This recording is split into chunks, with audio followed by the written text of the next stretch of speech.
अगर आप देखेंगी अशोक चौधरी जी का इतिहास उलट करके, हमारे आदरणीय नेता जो बोले हैं बिल्कुल सही बोले हैं। जमाई आयोग बना देना चाहिए। और अशोक चौधरी जी का इतिहास रहा है कि उनकी माँ कायस्थ, पत्नी ब्राह्मण और दामाद भूमिहार, और अपने को कहते हैं राजनीति में कि हम दलित का बहुत बड़ा नेता। अरे भैया, आप दलित का नेता हो ही नहीं सकते हैं।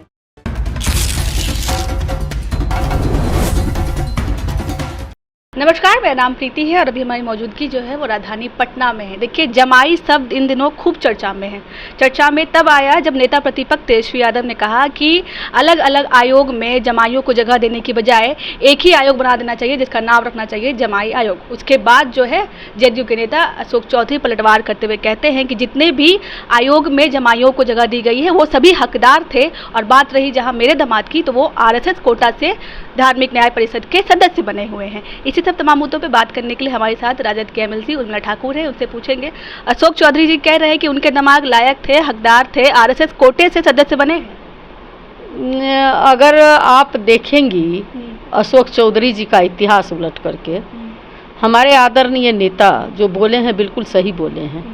जमाई आयोग बना देना चाहिए। और अशोक चौधरी जी का इतिहास रहा है कि उनकी माँ कायस्थ, पत्नी ब्राह्मण और दामाद भूमिहार, और अपने को कहते हैं राजनीति में कि हम दलित का बहुत बड़ा नेता। अरे भैया, आप दलित का नेता हो ही नहीं सकते हैं। दलित का नेता, दलित का जो है चेहरा बदल करके बोलने से दलित का नेता नहीं होता है, कर करके दिखाना पड़ता है। अगर दलित का नेता इस देश में कोई है तो उस शख्स का नाम है बाबू लालू प्रसाद यादव और आदरणीय तेजस्वी यादव जी। आप दलित का नेता कहाँ थे जब दलित का आरक्षण खत्म किया जा रहा था संविधान में? उस समय आप कहाँ थे? उस समय तो सड़क से लेकर सदन तक नेता प्रतिपक्ष तेजस्वी यादव संघर्ष कर रहे थे। और जहाँ तक है जमाई आयोग का, तो आप देखिए ना, क्यों नहीं जमाई आयोग बनाइएगा आप? जीतन राम मांझी जी का दामाद जो है देवेंद्र मांझी, वो आयोग उपाध्यक्ष हैं। रामविलास, स्वर्गीय रामविलास पासवान जी का जो दामाद हैं मृणाल जी, वो जो हैं अध्यक्ष हैं।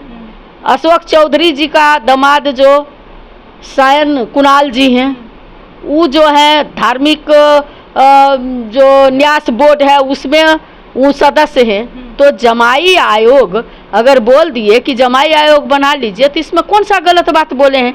बिल्कुल सही बोले हैं। और जहाँ तक ये बोलते हैं कि नहीं नहीं भाई, मैं तो हूँ NDA गठबंधन में, जदयू में, और आप जदयू की बात कर रहे हो कि मैं जदयू में हूँ, NDA गठबंधन में हूँ, और मेरा दामाद RSS के कोटा से बना है।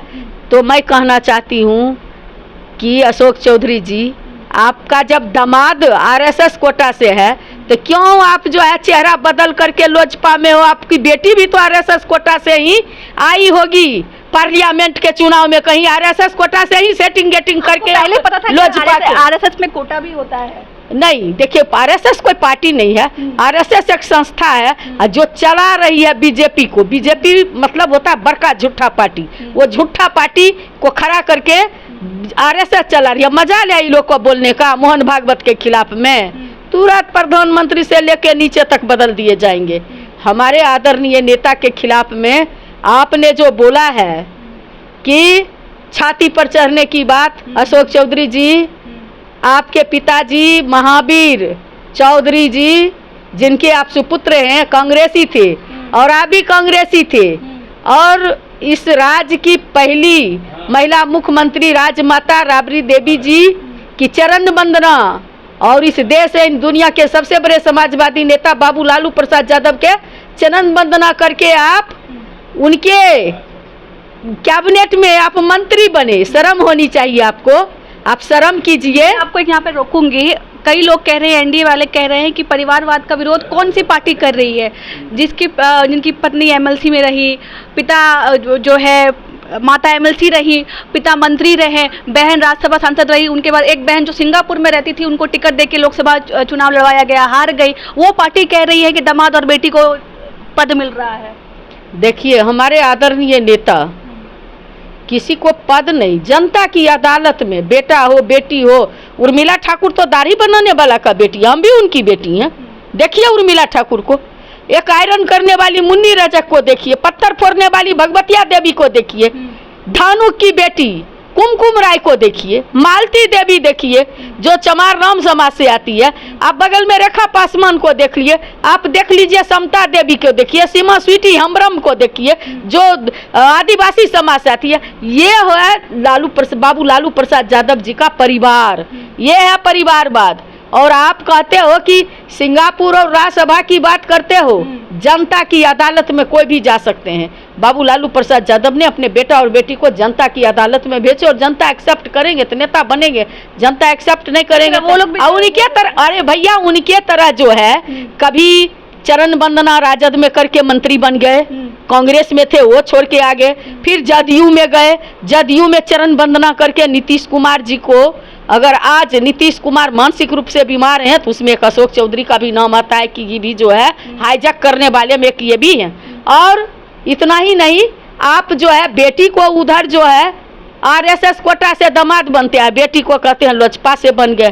तो इस तरह की बातें ये लोग परिवारवाद के नाम पर धब्बा है। हमारे सुर्खियों में आने के लिए तेजस्वी यादव के पास कोई बात नहीं है, कोई मुद्दा नहीं है, सिर्फ सुर्खियों में आना है, इसलिए इस तरह की बातें कर। बिना हमारे आदरणीय नेता का नाम लिए हुए इन लोग को दुकानदारी चलने वाला है, कोई पूछता है इन लोग को, कोई पेपर मीडिया वाला भी आप लोग जाते हैं, मेरे बाबू लालू प्रसाद यादव का नाम लेकर के लोग का राजनीतिक रोटी सेकता है। हमारे आदरणीय नेता को देखे किसी का आगे गिड़गिड़ाते हुए, किसी का आगे बेटा बेटी के लिए मांगते हुए, ये लोग तो मांगे फिर रहा है, इधर से उधर उधर से उधर, कहाँ सेटिंग गेटिंग क्या क्या करके कौन कौन कुकरम और तिकरम करके बनते हैं और बनाते हैं तो लोग नहीं जानता है, इन लोग का चेहरा छुपा हुआ है। बिहार में आयोग बनने का जो है दौर शुरू हुआ है, ऐसे में अलग अलग जगह पर किसी की बेटी को जगह मिली है, किसी के दामाद को जगह मिली है, किसी के पत्नी को जगह मिली है और विवाद जो है जारी है। विपक्ष का कहना है कि ऐसा करें पूरे परिवार का ही एक आयोग बना दिया जाए, क्योंकि आम इंसान को तो जगह मिल नहीं रही है। हालांकि सत्ता पक्ष से भी मिनट में समय समय पर जो है उधर से बयान आता है और कहा जाता है कि तेजस्वी यादव जो है सिर्फ सुर्खियों में आने के लिए ऐसा बयान देते हैं। बाकी आपको क्या लगता है कमेंट के जरिए हमें जरूर बताइएगा। तब तक के लिए बहुत बहुत शुक्रिया।